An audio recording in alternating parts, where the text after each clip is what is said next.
He's the drama director at the time in the 70s. I think his last name is either Nail or Nell, but his first name's David. Says, what I worry about as a faculty member is unauthorized people getting into an area where they are not supposed to be.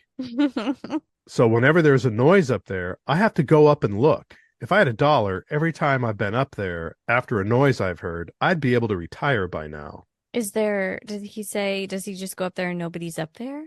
Yes. Oh my gosh.